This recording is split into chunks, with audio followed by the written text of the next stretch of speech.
सात संगत जी प्यार से बोलिए धन निरंकार जी। सात संगत जी, आज का टॉपिक है हमारा जागते रहो। सात संगत जी, वास्तव में ये एक चेतावनी है आत्मा के लिए, क्योंकि जागरण आत्मा का होना है, ना कि शरीरों का या मन बुद्धि चित्त का।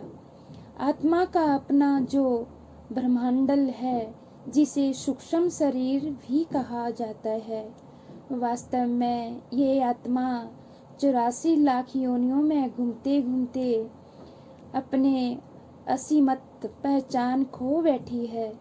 इसका यही अंधेरा ब्रह्म ज्ञान के द्वारा सतगुरु दूर कराते हैं, लेकिन उसके पश्चात सतगुरु इसे संचेत होने के लिए भी कहते हैं कि जागते रहो, कहीं फिर से कोई ऐसा पर्दा या अंधेरा तुम्हारे ऊपर ना आ जाए।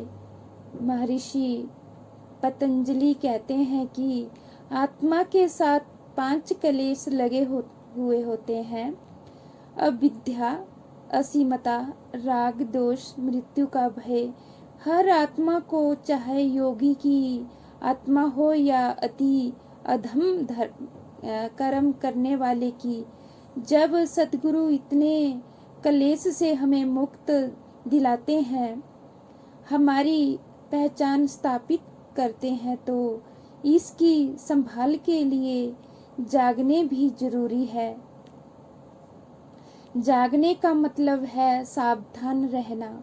जागना जरूरी है क्योंकि भौतिक वातावरण का अपना प्रभाव होता है। इस प्रकार चेतन रहते हुए इंसान अपनी जीवन यात्रा तय करता है, इस सफर को शांत करता है, अपने जीवन का सहज बनाता है।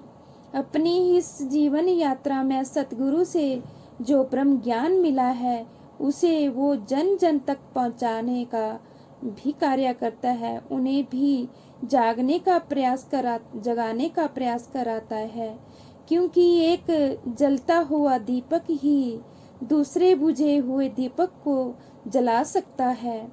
जलते हुए दीपक की रोशनी में अंधेरा प्रवेश करने की हिम्मत भी नहीं कर सकता। ऐसी चेतावनी को लेकर आत्मा आनंद की अवस्था में आ जाती है। इसके गुण धर्म स्वभाव परमात्मा के जैसे है। परमात्मा सतचित आनंद है। सतगुरु जब मिलते हैं तो जीते जी परमात्मा का दर्शन करा देते हैं, आत्मा को आनंदित की स्थिति में स्थापित कर देते हैं। सासंग जी, संपूर्ण अवतार वाणी में भी कहा गया है कि कहे अवतार ये रूह ते रबदा अथी मेल करौंदाए। सासंग जी, जम का ठेंगा बुरा है, ये सह नहीं जाता है।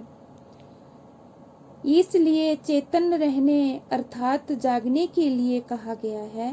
बाबा हरदेव जी भी फरमाते थे, एक इंसान बंजर स्थान पर हरियाली पैदा करता है और उसी सजे सवरे बाग में यदि एक जानवर घुस गया तो उसे उजाड़ देता है।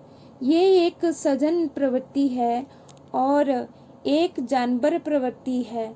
दोनों ही पहलू हमारे सामने हैं, एक हरियाली वाली और एक वीरानगी वाली। हमने सूझबूझ बनकर अच्छे पहलू का अनुकरण और अनुसरण करना है और अपने हर पल को मुबारक बनाना है।